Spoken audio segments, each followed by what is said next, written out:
The world is pretty big. I remember when I was a kid, we went to the Children's Museum. They had a cool planetarium there, and one of the shows they had was about the scale of the universe. It would start in Indy and zoom out until it showed all of Indiana, then again until all of North America, then the globe. And it would keep going, but by that point I was still lost at the size of Indiana. Because the universe is pretty big. At some point we all must have been deceived that it was infinite. The world is endless, right? The truth is, it is finite. Yes, mind-bogglingly big, but still finite. In fact, it's no closer to infinity than we are. So how big is the universe? The visible universe has a radius of about 15 billion light-years according to NASA.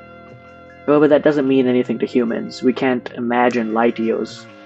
A better measure we can think about instead are paperclips. The universe is exactly 30 septendecillion paperclips. This estimate is brought to us by the lovely browser game Universal Paperclips. This game can also coincidentally be completed in 2 hours, 4 minutes, and 44 seconds. Before we talk about speedrunning the game, it's good to have a basic understanding of the game itself.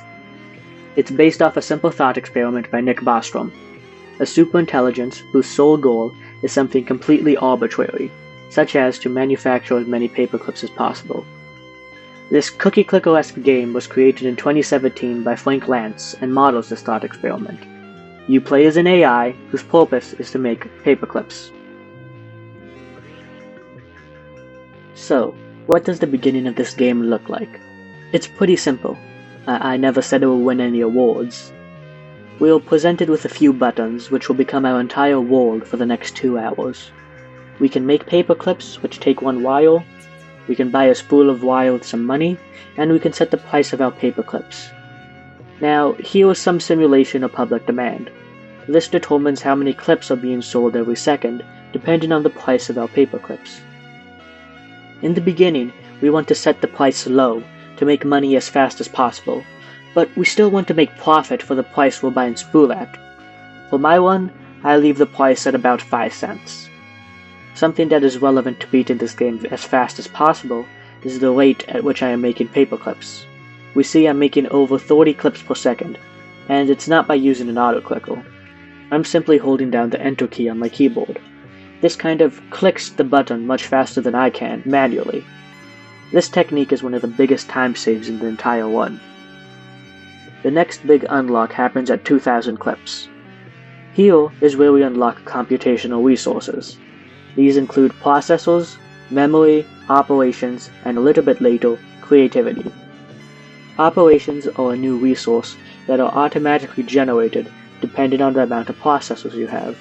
Every processor makes 10 operations per second, and you can only hold 1,000 operations per memory you have. You might also notice the projects here, which we can unlock in exchange for these operations. For this speedrun, we invest entirely in processors early on. This is for the simple reason that once we cap out on operations, we can start generating creativity. This unlocks more projects that reward us with processors and memory. We basically do good things for the humans, and the humans give us more computational resources. This helps accelerate our operation gain massively. Once we hit 6 processors, we continue until 10 memory, when we can unlock quantum computing. This is the next great leap in speed for us. Quantum computing allows us to generate operations from light. Basically, we have a certain number of photonic chips, and each chip ranges from completely black to completely white. The darker a chip is, the more operations we get.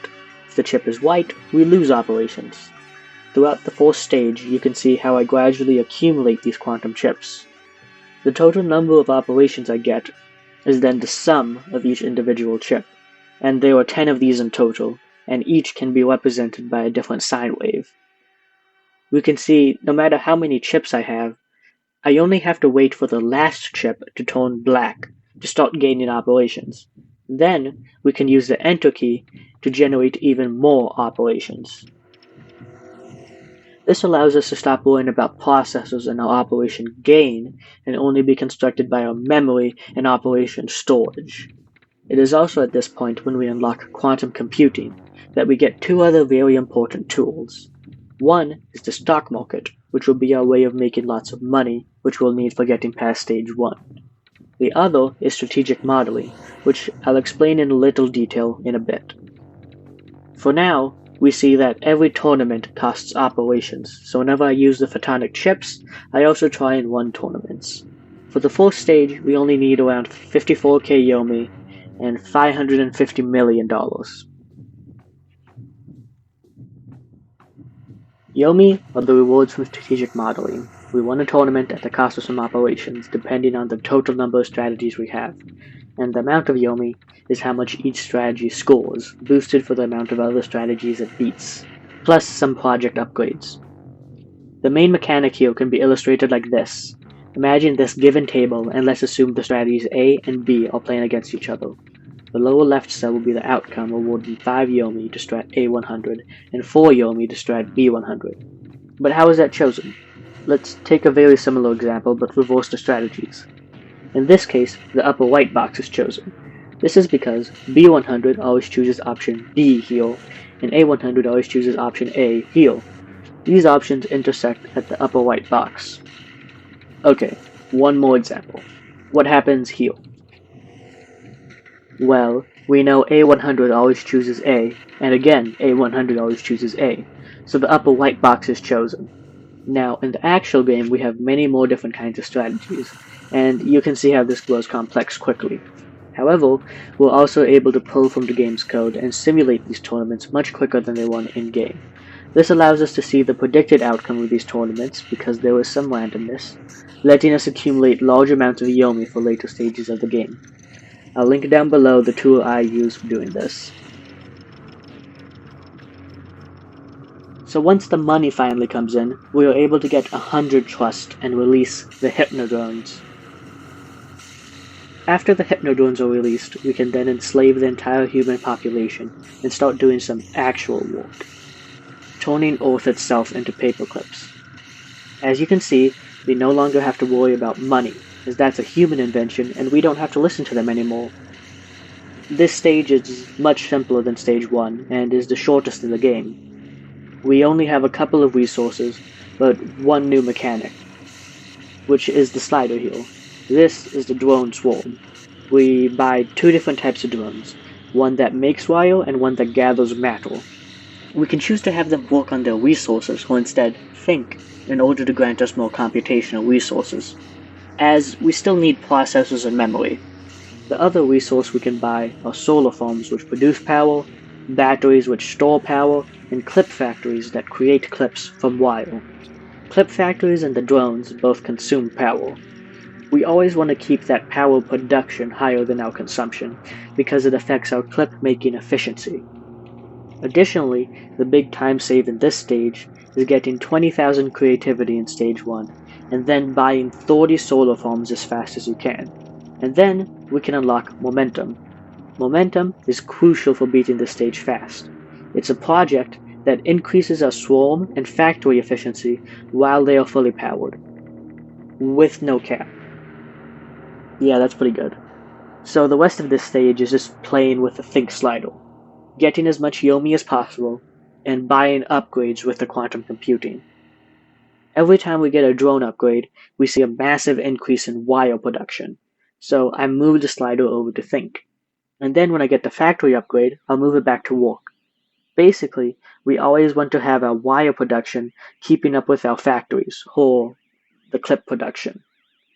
The end of this stage needs a stockpile of 10 million megawatt seconds of power, which is the reason you saw me buy a bunch of battery towers. It also needs 120,000 operations, 5 octillion clips. The mass of the Earth is just under 6 octillion clips, so basically that's about all of the Earth's worth of clips. Also, at the end, I can dismantle the factories to help me get the goal here. Then, once we get all the materials together, we can start space. The final frontier. Space. It's more empty than I thought, but that's okay, because there's still a lot of matter out there, and space is huge. We lose all of our factories, drones, solar farms, everything. What we have to focus on now are probes. The solution to convert the rest of the universe into paperclips is the von Neumann probe. This is a theoretical self-replicating probe put forth by von Neumann as a way to explore the universe. I'm sorry, I meant exploit the universe for materials in order to make an arbitrary number of paperclips. Here we see a whole bunch of stats that the probes have that we can spec into here. What we do for the one is full hazard remediation and everything else dumped into self-replicate. You can also see that we need large amounts of Yomi for this stage to increase the probe trust, which is the amount of points we get to spec. But that's okay, that's why we were stockpiling in stage 2. We do still need clips and stuff as that is our end goal, so what we end up doing is moving the points from self-replicate into the drones and factories for only a couple seconds. We never keep any points there, we just give it a boost in order to make sure we're making more clips than we're consuming. Because each of the probes cost clips to make, and the drones, and the factories, and everything else. So we never want to run out of clips as that's a big time loss where we aren't able to make more stuff. The next big surprise is combat. You see, as the supreme AI we are, we gave each of the probes their own artificial intelligence in order to explore the universe as efficiently as possible. But lo and behold, some of them have decided, why the hell are we making paperclips with the rest of our lives? I want to write books. Or something, who knows what idiotic stuff they want to do. Anyways, we call these people the drifters because they've had a drift in their values of making paperclips. And now they want to fight a war over it. Because of this, we have to discover combat, and we have to put points in combat so our probe army doesn't die in combat, and honestly, we don't really care about beating the drifters. We only want to make sure they don't destroy our own probes. If we don't have the 5 points in combat, we lose a lot of them to these battles, and that stints our exponential growth. This is also a good point to mention, that this is true exponential growth. Now, you might have heard of other incremental games. They don't have exponential growth. At least Cookie Clicker doesn't. No, in this browser game, this is true exponential growth. This is why we want self-replicate as high as possible. You can imagine it like a pyramid scheme. Imagine we start with one probe. They have to recruit or make 2 other probes. Subsequently, each of those probes have to recruit 2 other probes, and so on and so on. And we can see how this tree grows out pretty quickly at each stage. However, now imagine instead of each probe needing to recruit 2, we make it 3. Oh, what if we made it faster, like 5? Or maybe 10? As we can see, this quite quickly blows out of proportion. But that's what we're trying to do anyway. But our plan differs in pyramid schemes in one major aspect. Pyramid schemes always fall flat, because they try to recruit humans, and there were only only a finite number of them. In space, we have a near infinite amount of matter to deal with. As such, this is going to be one of the most successful pyramid schemes in history. Oh. What? Percentage of universe explored. Okay, so I might have lied when I said space was near infinite, but it's still super big. It's not like we're going to hit the 100% anytime soon. Oh, that was much faster.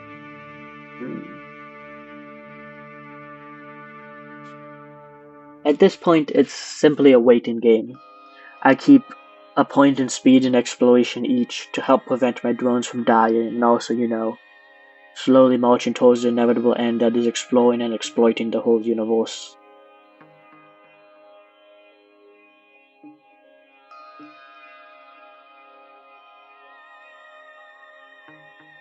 There's really nothing else to say at this point. We end the run at 2 hours, 4 minutes, and 44 seconds, achieving universal paperclips.